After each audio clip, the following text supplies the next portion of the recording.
For 8 years now, di me nwere ife ọ na-alụ. This man na-agwa unu maka ya. Mụ na ya na-abọbi, na-alụ ọlụ, ọ na-alụ ọlụ. Ọ sị bụ nne,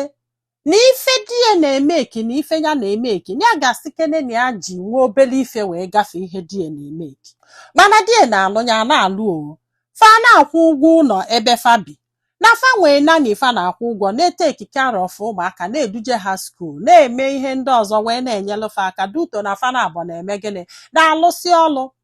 Ihe niile na-aga ọfụma ha bili. Anọgidezie nnọọ one day ndị a mụrụ ife di emere eme mfat na fa dị tu wee kpaa anya ba aja agwa ewee chụọ anya n'ọlụ. Ọ sị bụ ka a chụrụ die n'ọlụ die natazi anọba n'ụlọ after 6 months onye asị achọba n'ọlụ ọ pụọ kwughalịsịa ọbatasị na ya fụrụ ọlụ ya na-efidi the whole family na-akwụ ụgwọ ụlọ na-akwụkwọ ụgwọ nani ihe anụnwa bido na-ebu ya aka na ya na-akwụkwọ ụgwọ akwụkwọ ha libe ego ha dobe na savings ligide elisie still ya na-epushu kwe chọtakwa n'ọlụ this man ekwere achọta ọlụ. Ọ sị bụ after 3 years ya wee sị die na ya ma ndizi o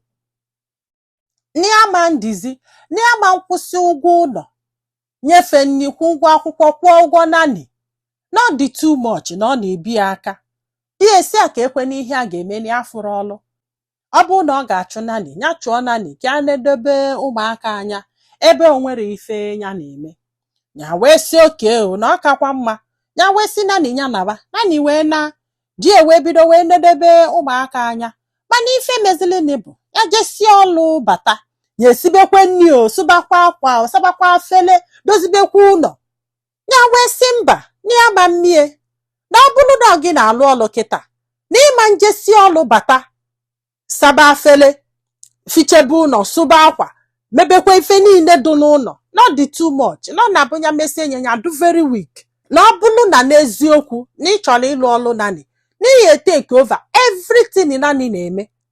di ewesi ya na onwe ka ọdụ ya si ya na-enwe ka ọdụ ya lụsị ọlụ bata ya ebidokwa ọlụ na ọ kakwala mma na ya dute nani na ya nwee peace ya nwụọ ya na di ewesi oke na ọ bụ na ọ chọọ ka ya mebe ihe niile nani na-eme na ọ ga-akwụbi ụgwọ ọ na-akwụ nani chee ya si ya ọ sị yes na ọ ga-akwụbi ụgwọ ọ na-akwụ nani nne ya na-eku nwa na ụmụ ya ka ha bụ mana ịsa afele sụọ akwa fiche go ogbede dute ụmụaka na skuulu mee nke a mee nke a na ọ ga-akwụbi ụgwọ ọ na-akwụ nani ịgbagolo ihe a wutie ya pa ihe a kọọlụ mmadụ onye anwụsị ọsị na ọ ga-eme ya mebenu ya wee kwalụ wee bido wee kwụba die ụgwọ die wee bido saba afele o sibe nni o ihe niile nani na-eme die bido mebie ya gbakwa nkịtị mana still ya jesie nata ya fụdi mkpa ka ọ na-asa afele fụdi mkpa ka ọ na-eficha ụlọ fụdi mkpa ka ọ na-imagolo distance emotionally na ọ na-eme affect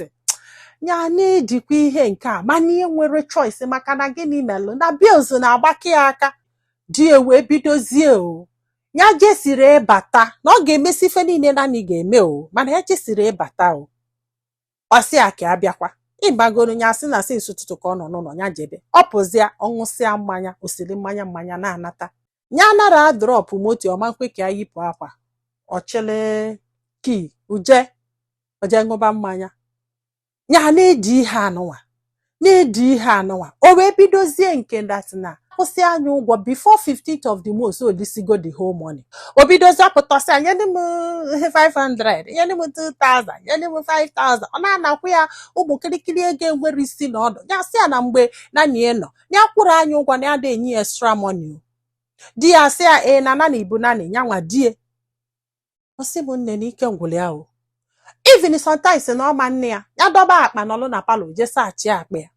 ọ nọgidesi anya tinyeli ego na ego nani ya wesị anya na-etinyeli gị ego ịmara na ọ gị mụrụ ụmụaka ọ bụrụ na ọmụ nwa nọ n'ụlọ kịta ya na-akwụ m ụgwọ nna akwụ gị fela ada eme gị ase man ọ sị m na bọsị afọ ka bido wee chewekwa ihe a sị ya ihe a ka a ga-eme na ya na-akọla anyị ihe a nọ na 8 years ka a nọkọtazi wee sị mba na ihe a dị too much ya wee pụọ wee jee chọta ụlọ chọta 2 bedroom apartment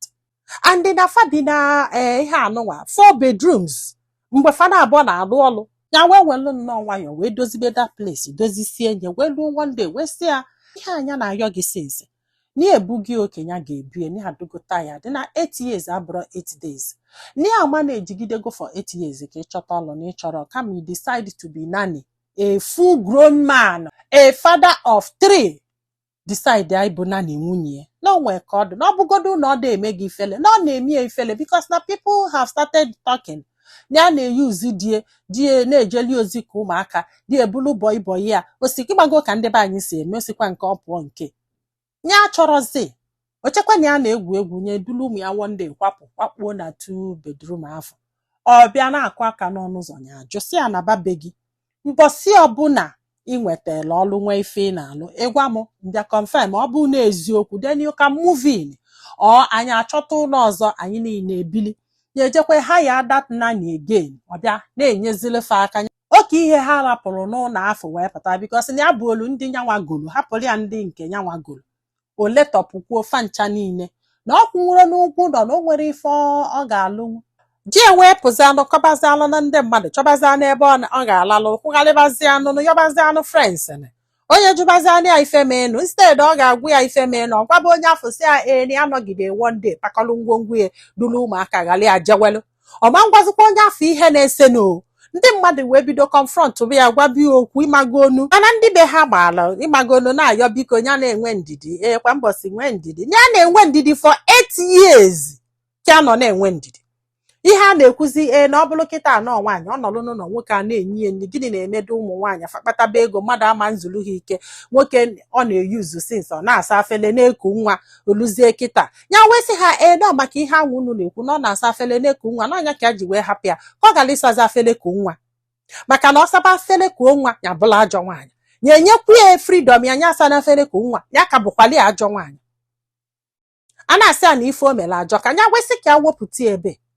biko o nwere ife amelu kịta anụnwa wee megide this man nye aka anọlụ nyebe this man nni for 8 years ka a na-enye nne ọbụla na na-ekusa ụmụaka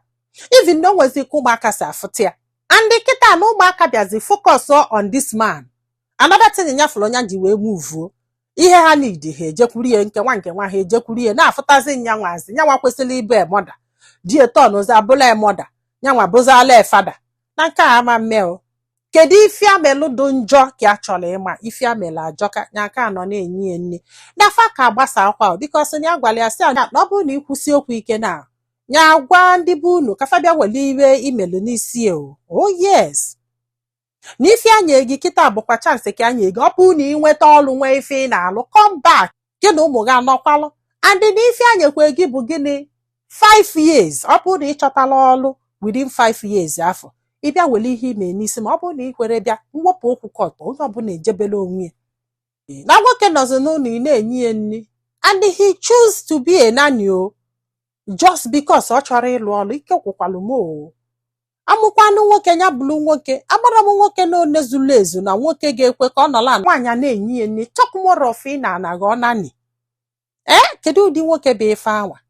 anyway mmadụ akpọkana gị nanny full because na na-enwe single father so you're taking care of your kids mana sa afele sie nri fiche ụlọ you dey comfortable with that enye gị ego ilisi ego before month agwụo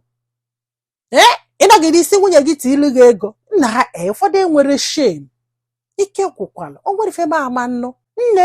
amara m ife m ga-asị na imel oh yes ọ bụrụ na ị continue na-enable this man to be this lazy I don't think na ọ ga-achọta ọlụ n'ụwa